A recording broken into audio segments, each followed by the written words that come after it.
Salve, salve a tutte e a tutti, benvenute e benvenuti. Sono Federico Mento, sono il direttore di Ashoka Italia ed è un piacere introdurre questo nuovo appuntamento di Writing Change, che è una serie di conversazioni con Ashoka Fellow, parte di un percorso che stiamo organizzando che ci accompagnerà da qui sino a dicembre. Dicembre infatti sarà per noi un momento davvero molto significativo come Ashoka.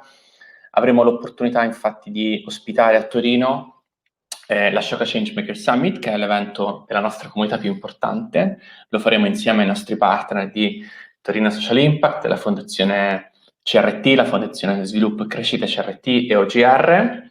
E quindi per animare la comunità e l'ecosistema italiano, creare quindi una serie di momenti di riflessione, abbiamo immaginato che il nostro evento di dicembre non debba semplicemente iniziare il giorno prima e concludersi il giorno dopo, ma possedere una serie di momenti di confronto, di conoscenza, di approfondimento che favoriscano appunto le relazioni, la costruzione di relazioni tra quella che è la comunità di Ashoka, che è una comunità sparsa in tutto il mondo. Abbiamo oltre 3.700 imprenditori e imprenditrici sociali, e l'ecosistema torinese, che è dal nostro punto di vista uno degli ecosistemi più interessanti non solo a livello nazionale ma anche a livello internazionale. E oggi avremo l'opportunità di conoscere uno dei nostri fellow, e quindi chiederei ad Eleonora, che si sta occupando sapientemente della regia, di introdurci Ricardo. Hi Ricardo, it's really a pleasure. Yes, and Ricardo is an Ashoka Fellow, Brazilian Ashoka Fellow, elected in Brazil many years ago, and Ricardo is actually in Germany. And thank you again, Ricardo, for being with us. And we will present and we will discuss together the amazing book of Ricardo. And I would like to start asking Ricardo something about the journey of Ricardo with Ashoka. So when started this relation with Ashoka, and so please, Ricardo, the floor is yours. Thank you very much, Federico, for the opportunity, and you guys of the Ashoka team in Italy. And it's really a pleasure, to talk about, the word of as an author, as an Ashoka Fellow, in my journey, trying to, to contribute to change the world into a better one. Ashoka was a turning point in my life. I was in 1988 finishing my MBA. I am an engineer. I am one of the first hackers or nerds of Ashoka, because I am an electronic engineer. So I used to play with hardware and software, And then I decided to do an MBA in production engineering, and after that I was considering to do a PhD.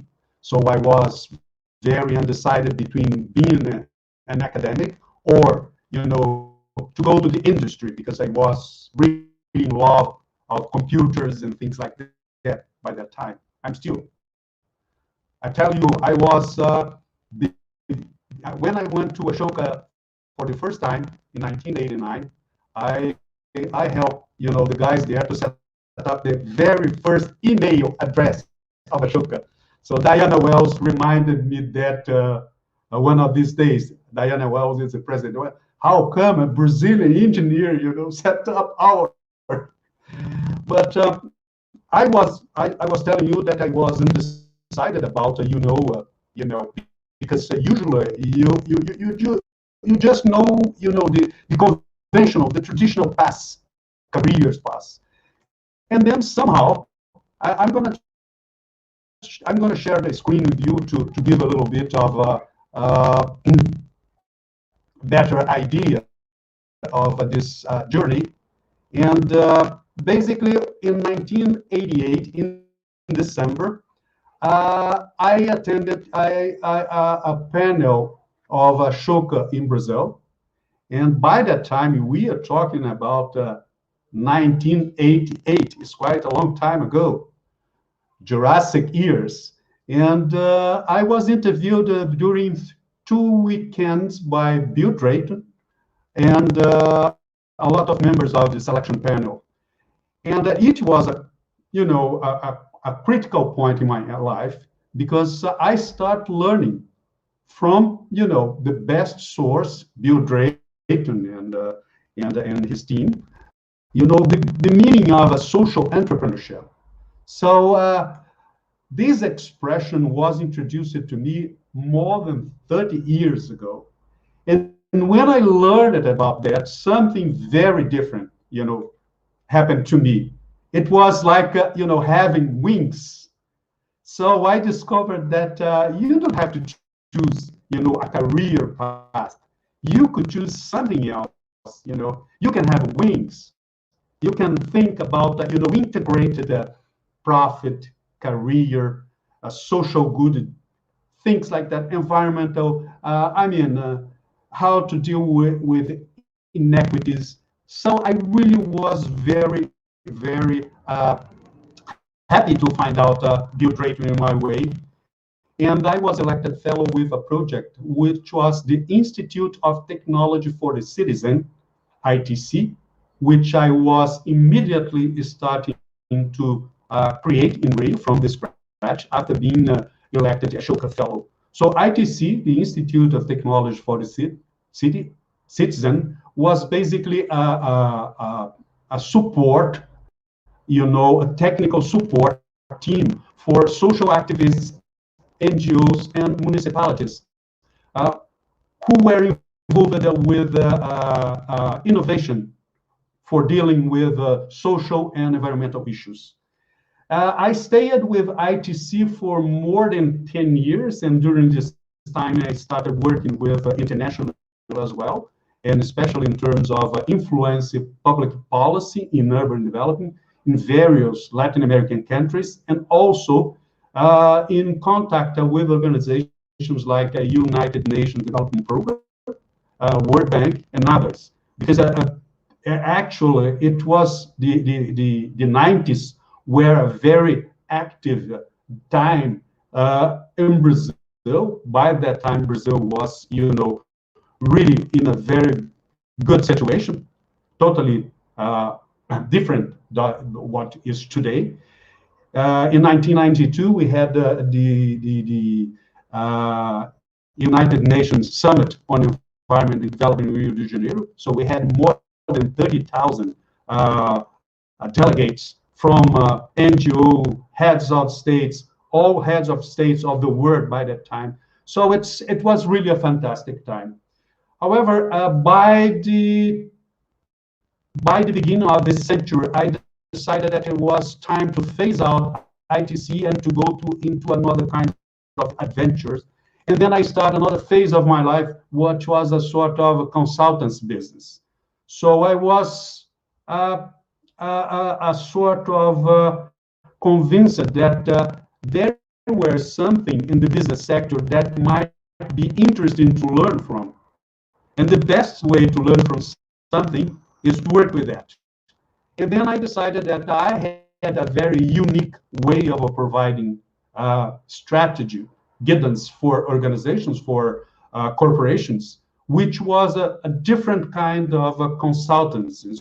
So instead of focusing on exclusively on marketing and marketing intelligence in things that are, the milestones for business, I could provide them with insights about social issues, about environmental issues. It was the beginning of the corporate social responsibility. And then I started working with business as a consultant. By the time I had a good team of consultants, which I called my mini McKinsey, very pretentious. But anyway, it was a very interesting period of more than almost 15 years. And during this time, I started my third personality, if you allow me to explain it like that. I started reading books. I mean, when you learn something, the best way to consolidate the learning is by writing books. So my books are a kind of self-help books. In the self-help, in the strict sense, is to help myself to understand the issues I'm trying to deal with. So I have so far written 7 books, and the SenseMake is the first one, is the 7th one in Portuguese and the first one in English. And in a nutshell, Ashoka was very important for me because it helped me to integrate what is my triple personality: social entrepreneur, consultant, and author. Okay, the floor is yours. Thank you, Ricardo. There are some noises. I don't know if it's your microphone, could be your microphone, and so. But thank you for your answer and your amazing journey. So Ashoka was a very important, and it's a very important part of your journey as social entrepreneurs, a consultant, and as book writer. And from the book, there is in the introduction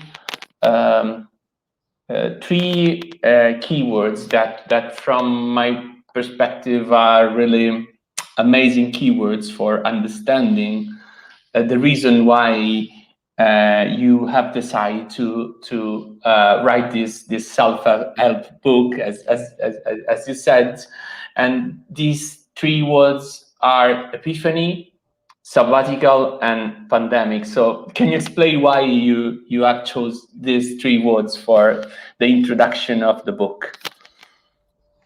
Again, coming back to the PowerPoint, which is,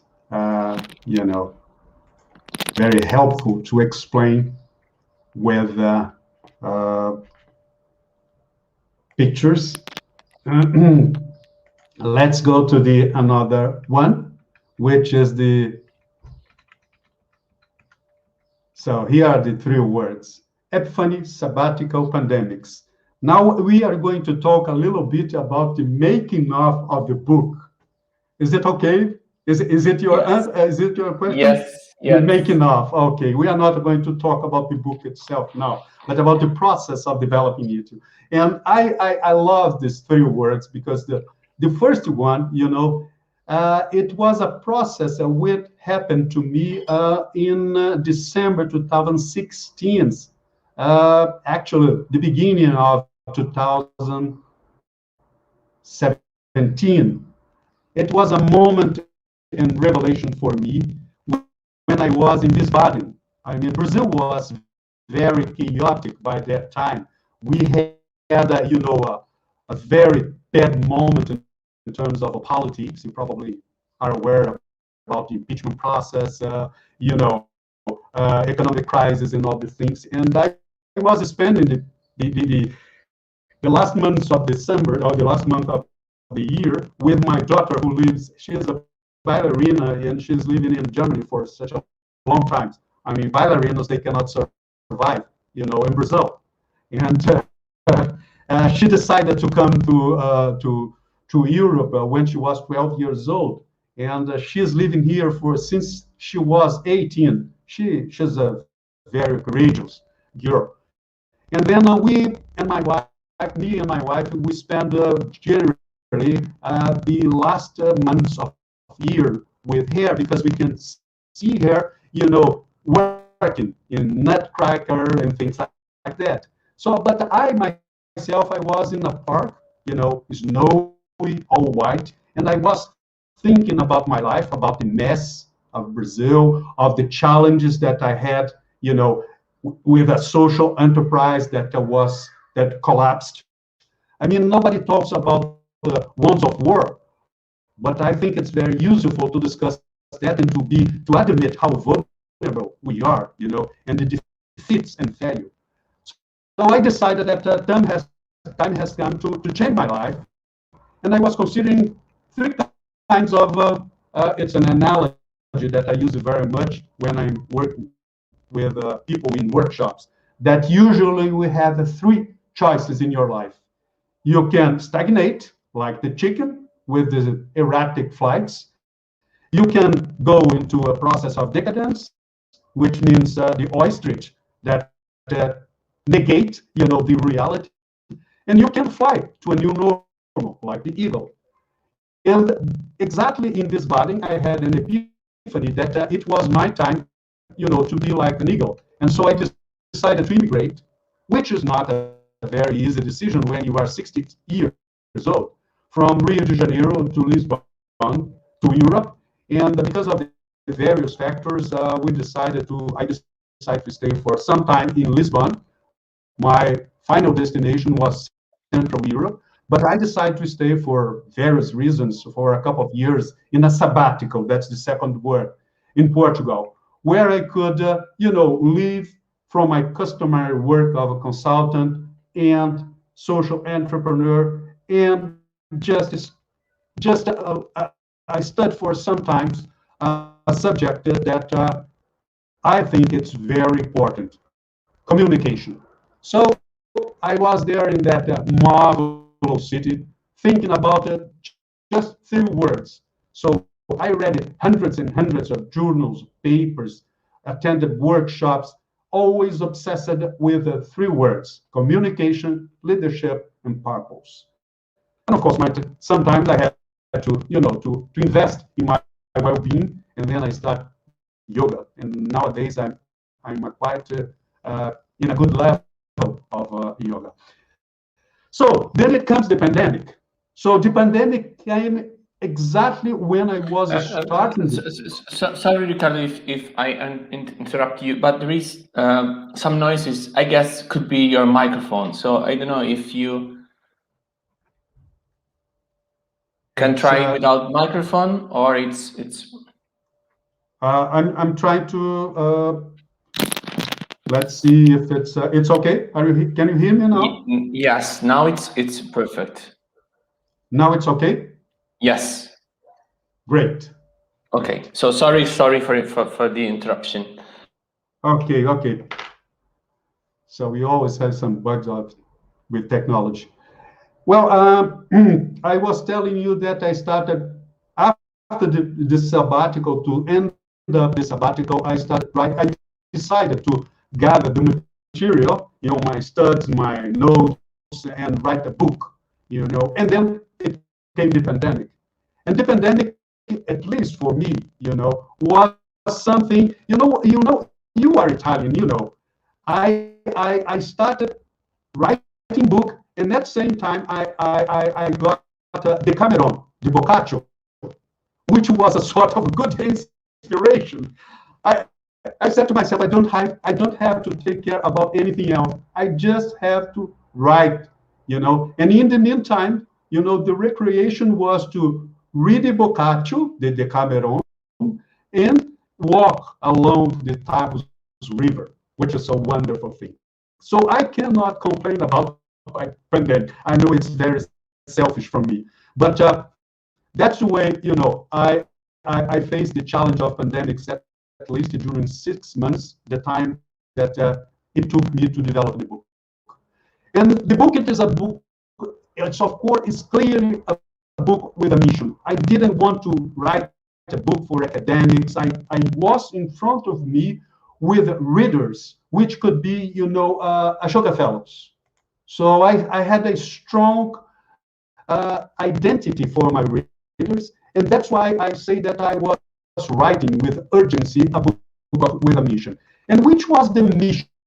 Ultimately, the mission was how we can face the 4 horsemen of the apocalypse. I mean, you are familiar with the idea of the 4 horsemen of the apocalypse, but I myself, I say that we are going to face it. We cannot delay it anymore. So this is the next priority after the pandemics, to face the climate crisis, the unsustainable social injustice, inequality, the irreversible environmental damages that we had, and also the erosion of this trust in democratic institutions, which becomes clear with the polarization. So, as a knight facing the four horsemen of apocalypse, I produced a book that was a sort of a contribution for the post-pandemic world. I believe that the post-pandemic world is something that we are going to, in the next months, to face a little bit of relief. But make sure it's very, very short time, because if we do not understand the urgency of fighting the four horsemen of the apocalypse, we are going to be like the wolf. That's it, Federico. What's next question, please? And thank you for this reason, the reason why you decide to write the book and try to face these big issues that really are so precious that and we should try to understand how we can face new inequalities, the environmental crisis, and the erosion of democracy. It's really something we should face, and we should understand how to face properly. And if you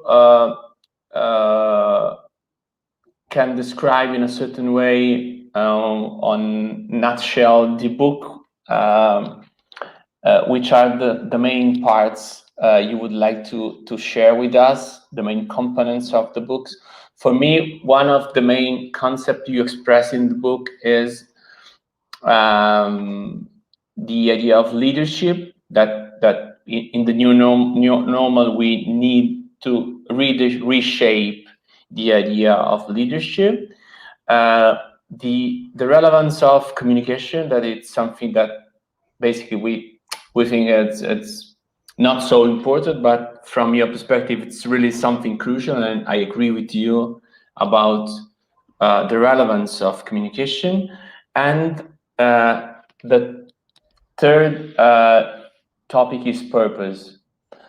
So I guess that these three concepts are in a certain way the building blocks of these books. But from your perspective, which are the main component and the building blocks of the book you would like to share with us? Well, once again, I will share with you my screen, and in a nutshell, what we can talk about the book is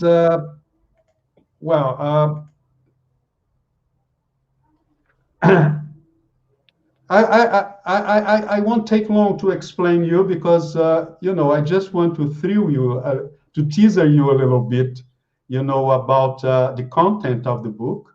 So it's going to be a little bit like going to Amazon website and look inside the book. And then, in a nutshell, what is in the book? Let's say it's the book is basically about, the challenge to change the mentality, to change the mindset of leadership that we have now. I mean, we are all used to a kind of management paradigm, which is driven by command and control leadership. So this is the kind of a leadership which is clear in religious organizations, the Pope at the top, in the military with the generals at the top, and the low ranks below. And so all the command is with the top of the organization. The idea that I explored with my book is that there is an emergent kind of leadership which is not clear for most of people, because for almost 5,000 years we are used with command and control leadership. So now we think that it's time to have a new kind of mindset. And basically what I found out for you is, in a nutshell, is that the organizations are not organized by command and control for facing the exponential complexities that we are now facing as a species, like humankind. I mean, command and control can be something to face very trivial, a challenge. And now we have complex issues like the pandemics, like social injustice, like the digital divide, like the environmental problems. So it's so complex that no one, can claim that I know all the answers. I am the savior. So we have to understand now that somehow the organizations must develop it, must evolve like constitution, like something that is constituted by flux of communications. What does it mean? So it's very complicated. So there are, since the beginning of the century, there are a lot of theorists who are exploring this new kind of understanding of organization, which is the constitutive, communicative constitution of the organization. And instead of talking about theory, I will just pick up here some slogans which can typify more clearly, in a nutshell, what is the communicative constitution of organization. The first one is the communication organizes the organization. It's not the rule, the order, the infrastructure, not the leader. It's the communication which organizes the organizations. Second, leaders cannot not communicate. In a new kind of organization, in an organization which is clearly, driven by sense. Sorry, Ricardo, if I interrupt you again, but the reason, again, the noise, I guess, could be an issue of internet connection. So if you can go on the cam microphone and reduce, there is an option, camera is the option, and there is another option is show advanced option. So if you can reduce the quality of the streaming, so basically, I guess we can solve the noises issues. Mm-hmm. So let me see here. So what's the first option? Is there is camera? Yeah, I don't know if you see it. It's there is mute, stop, cam microphone. Okay. Yes, there. And if you click there, there is show advanced option. And there are high definition, standard definition, and low definition. So you can put on a standard definition, and I guess we can solve the camera, the camera or the microphone? The camera. I guess it's an issue of internet connection. So if you have a high definition, the high definition use more internet connection. So we can, if we will reduce the quality of the camera, I guess we can solve these noises. I'm sorry. I'm going to use the low definition. Yes, and I hope that could be better. Okay. Okay.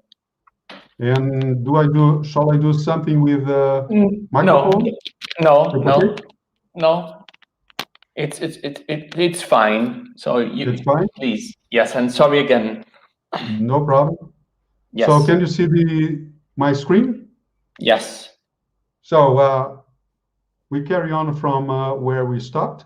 Leaders cannot not communicate. I love this double negation, So leaders are not anymore, not any longer just the guys, who dictate what must be done. It's very important that the another issue is communication. Strategic communication is too important to be left to the communication professionals. And this one is very important, especially because most of the communication professionals were trained not for changing the mentality, they were trained for, increasing the volume of selling products, services, and things like that. So if you are in a leadership role, you yourself cannot outsource to the communication professional the challenge of communication. You have to understand that it's your responsibility. You are in charge. You are the guardian of communication. The communication is so important as the vision. The second one is, because of that, all these considerations, the art of communication is ultimately the language of the leadership. And the communicative leadership, it's a facilitator of the co-creation of a sense of purpose. So how is this sound now? Is it okay, Frederico? Sometimes there are some noises. I don't know the reason why, but don't worry. Okay. So finishing, I like this slide because it puts in a confrontation that people who are in a command and control leadership, mindset, they understand the communication is a tactical tool. So communication is something that you use, to train people how they must, perform inside an organization. Unlike the command and control leadership, the sense-make leadership, brings communication, very close to the people. It's a sort of a bridge between the vision and the people. And at the same time, he or she is in leadership role, is able to bring people to the decision-making process of the organizations. So people are really, involved in the process from the beginning, and not just in implementation, in achieving KPIs and things like that. Therefore, the idea of my book was to offer people, a continuum about how you can understand, how we can deal with the challenge of complexity, how the sense-make leadership is able to organize or to explore, the strategic communication in order to ultimately to help him, herself, and the people, everyone together, to change the mindset, to transform the mentality. And that's ultimately which is going to create an environment, an enabling environment where everyone is a change maker. Thank you, and from Ashoka perspective, I guess it's very clear your the narrative of the book towards system change. That it's something that for Ashoka it's really a crucial issue, and in the book there are really many useful concepts and many useful tools you present, and another useful concept is exponential complexity. So how can you explain the exponential complexity, and which is the difference between the old complexity and the new complexity from your perspective? Mm-hmm. Well, basically, the idea of complexity is something which is not easy to solve. I mean, and even you are not sure that you are able to handle the situation. I used to say that we more and more as human beings are going to face so complex issues that the only way, to create a path in order to sort out the situation is to bring together people. I used to say that a great sense-make leadership is able to handle complex situation in such a way that the first thing it does is to calm down people, Say, come on. For instance, we have here the pandemic. So we are going to sort problems like Black Lives Matter. We are going to sort problems of climate change. But there's not one solution. It's so difficult for, a savior, a leader like we had Trump, who said that everything is very easy.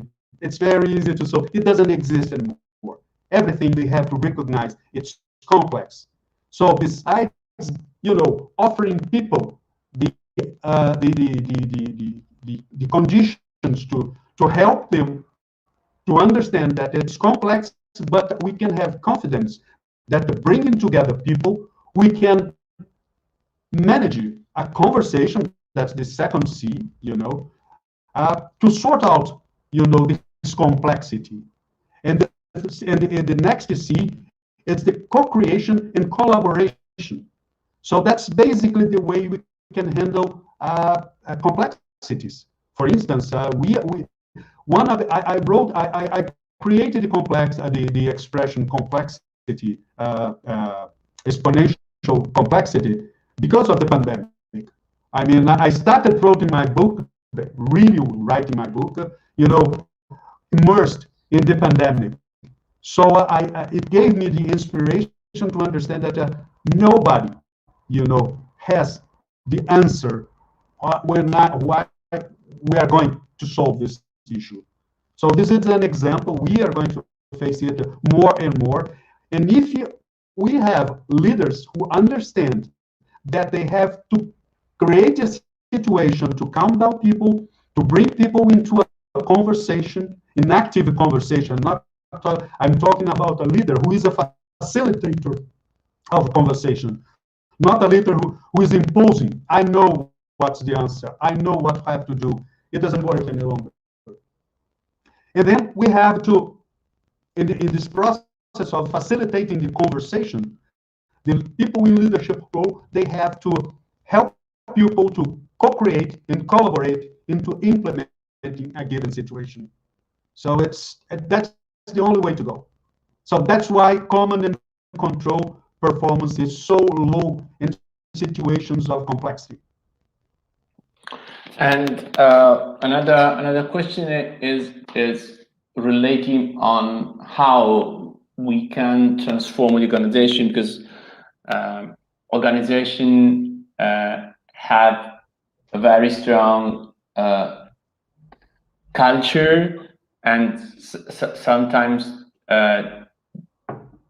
this culture is very conservative culture. So how we can, in a certain way, help an organization in this process of shifting from the old CCO approach to sense-making approach. So which are your suggestion or your thoughts or your experience and this process of shifting from the old approach to the new approach? Mm-hmm. Well, this is exactly what I'm doing with the book. I mean, the book is it's a knowledge tool.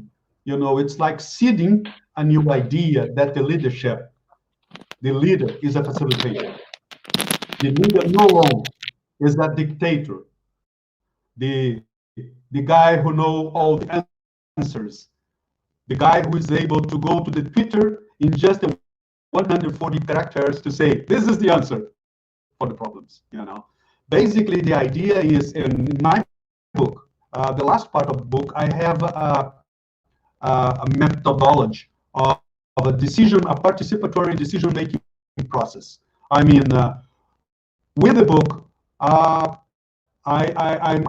kind of suggesting a new methodology that I myself have been tested over the last 10 years in organizations of various kinds, from multilateral development organizations, corporations, NGOs, is that if you really want to transform the mentality, the mindset of the organization, you have to bring people together to discuss the decision-making process.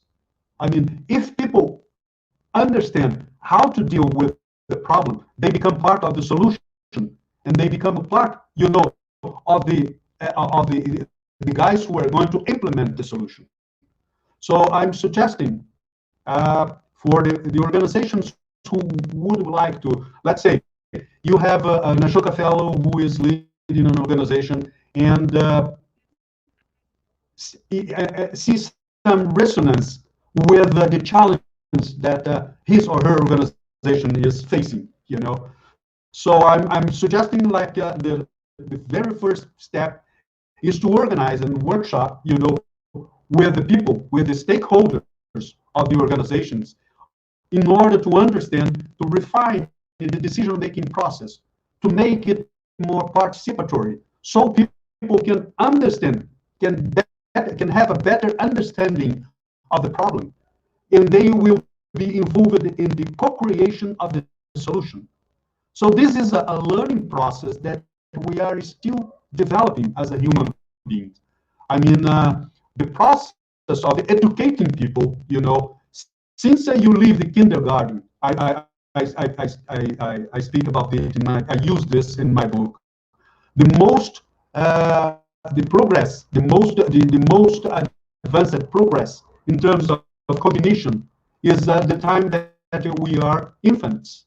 I mean, the kindergarten is a very collaborative process, and the way we progress in schooling make us, you know, perfect guys, perfect pieces to be into a machine of control, command and control. And then when we are in a faculty, when you are in a university, we are already, you know, as part of this mindset. So somehow, the very beginning of the challenge in an organization, in order to implement this new kind of mindset, the new mindset for the new normal, the new mindset which is more able to deal with exponential complexity, is the one who is able to involve people from the beginning in the decision-making process. And this is the final part of my book. So if somebody is has some resonance with, you know, what I'm arguing in my book, the next phase is to organize a workshop within the organization, bringing together stakeholders to discuss on how we could implement a more participatory decision making. This would be the normal the following step. And with the book, I'm trying, you know, to somehow to challenge my Ashoka peers in terms to become of a smart network of people who are mastering strategic communication in order to build up a new mindset. I mean, I don't think that we were going to be successful in terms of changing the mindset without changing the communication. That's why I think, you know, we have to be aware that the need to deconstruct the command and control management and to build a sense-make leadership, it's only doable through strategic communication, bringing everyone together from the beginning in the decision-making process. Thank you, Ricardo. It's really a fascinating approach, and really an amazing vision of how we can change organization, and how we can also empower people in this process of change, because it's in your vision, in the vision you have about the new leadership, people are at the center of this new vision of leadership. So it's really very, very close and very in line with the idea of everyone's a change maker. So it's really a very good tool for helping the Ashoka community and all the local change makers to try to change their organization, their self, to be really ready for the new normal. I don't know if you would like to share your next project, or you are working a lot in promoting the vision and the book. So which are the next steps you are working on? So please, if you have some new challenge. Well, right now I am involved with the book talk, with the objective of raising the awareness of people of the importance of this strategic communication, and this new kind of mindset of leadership, sense-making leadership. The book talk I have been together with Ashoka community in several countries. I've had been in Brazil, of course, my mother tongue, my country. I've been in talk with people in North America, in Mexico, in Senegal, and I have some other book talks already being scheduled all over the world. And I'm also working with the corporations. I mean, believe you or not, one of the problems of the corporations is because, they still, in such a way, are, embedded with the old paradigm of a command and control. To give you an idea, a sort of a Bible, if you ask a question, what is the most important book for you about the strategy for a CEO, most of them are going to say that it's Art of War, Sun Tzu. And Art of War, it's basically the Bible of command and control. I mean, it's a general talking, what the low ranks have to do. No discussion. And so I'm doing this kind of things, not only with the workshops, not only work with Ashoka community and change makers. I believe that change makers can be people in politics, can be people in corporate work, can be social entrepreneurs. I mean, change makers are people who are concerned and aware that we have to change the status quo. And to change the status quo, means ultimately that we have to change people mindset and our own mindset. So what I'm doing right now, parallel to the book talks, is to facilitate workshops, with organizations on how we could implement this new kind of mindset of sense-made leadership.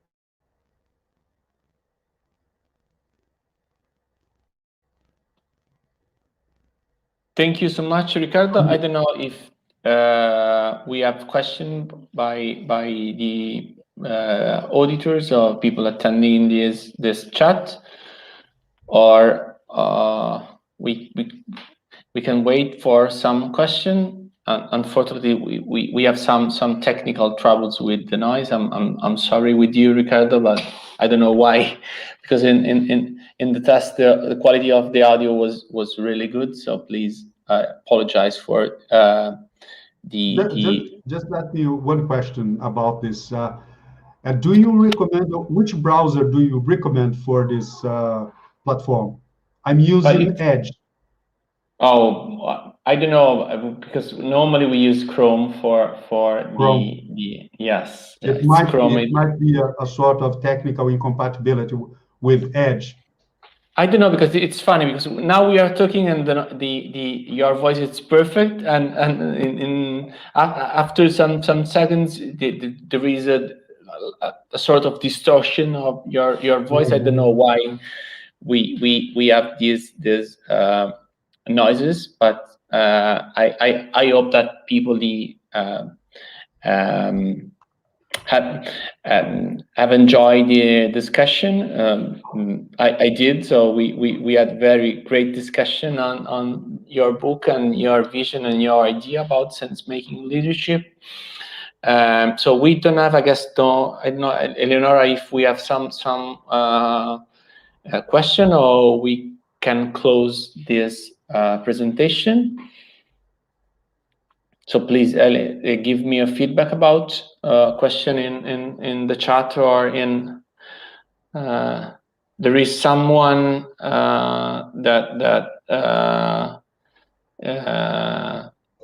it's very happy about the presentation and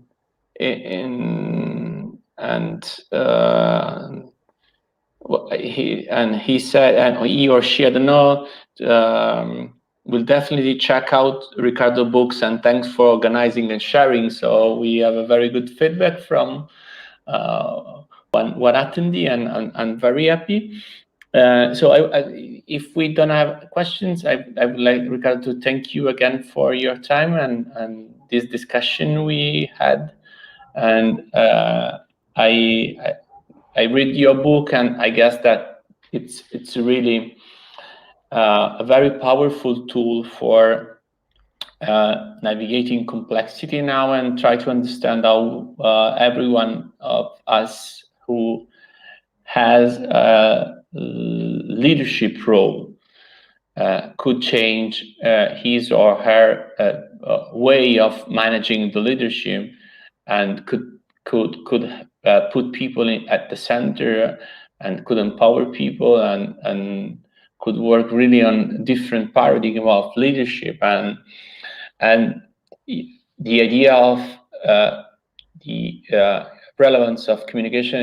It's really another masterpiece of your book, because sometimes we don't do not have a clear idea of how communication it's very, very important, because if we have a poor communication, we miss a lot, and also people working with us could miss a lot. And it's very important to communicate in a very consistent way, to engage, to understand, to have a very good understanding of people's needs. And this is something that for me was very important. So thank you for your book, and thank you for your time to be with us. And I hope you will be in Turin in December, when we will have our Ashoka Changemaker Summit, and we can organize something, a workshop with other fellows and other community.